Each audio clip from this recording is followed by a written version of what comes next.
Hey, what's up guys? Magkakabit tayo ngayon ng Universal Mudguard fresh from Shopee. Tadam!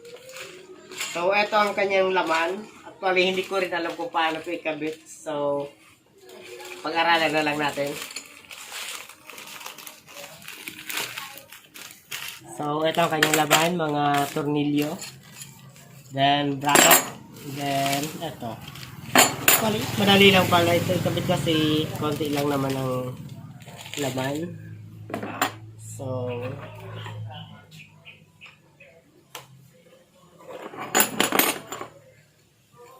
magkaiba ang size. So, okay.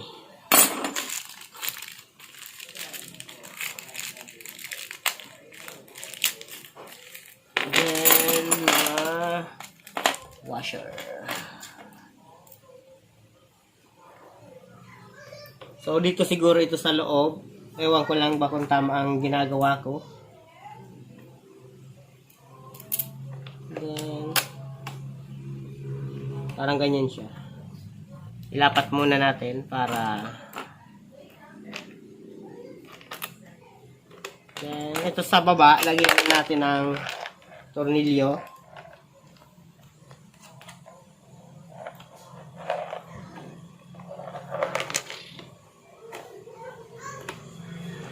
Kailangan natin ng allen.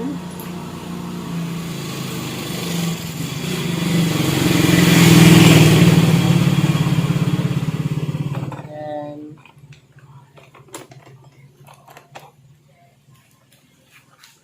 10mm na combination wrench.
Kasi dumating to galing Shopee, nakaganyan siya. So, hindi siya malutong.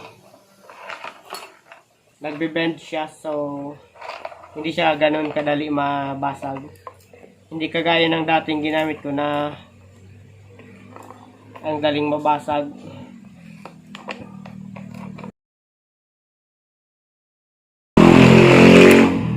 So, ito malambot siya.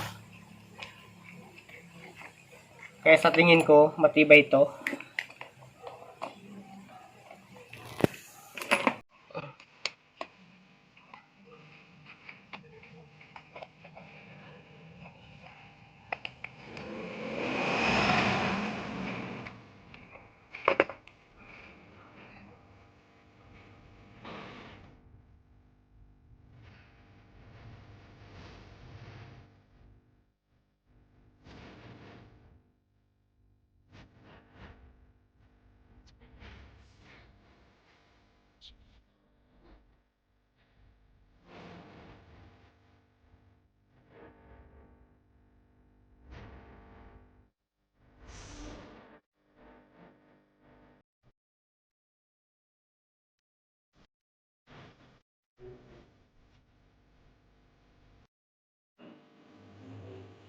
So, mahaba, maiksi. So, parang dito din to sa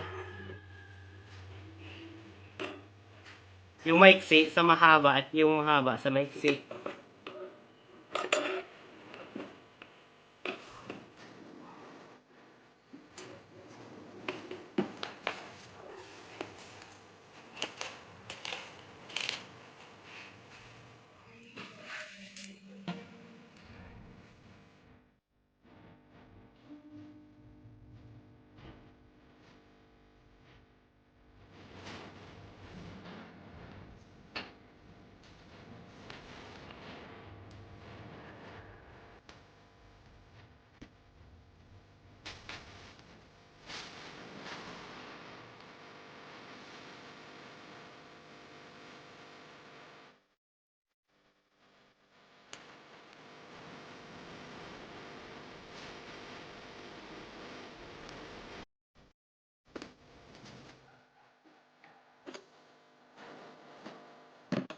So, itong mga butas guys, magsisilbi siyang adjuster kung gaano yung kalayo o kalapit gusto ang bandar nito sa gulong ng inyong mga motor.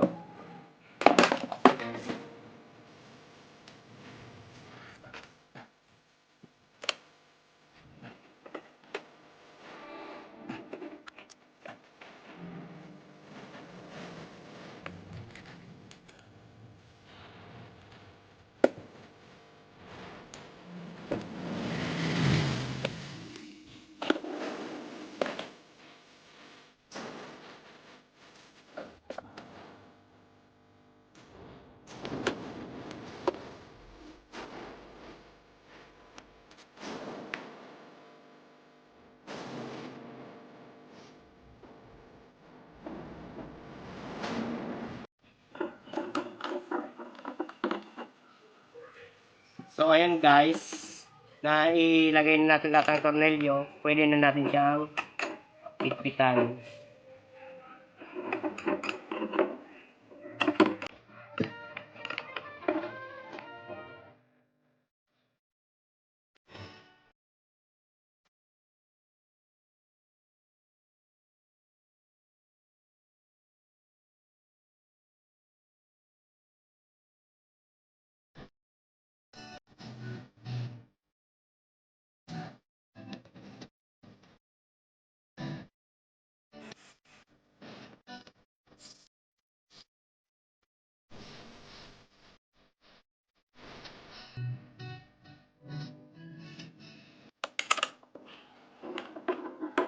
So, ayan, nakikabit na natin guys. Para pala siyang Skyflex. May pasobra. So, ito, tago natin dahil magagamit natin ito sa ibang bagay. Magandang klase ang kanyang, kanyang nut. May lock siyang sarili. So, kahit walang lock washer, hindi siya matanggal. Then, kabit natin dito sa aking coaching motor.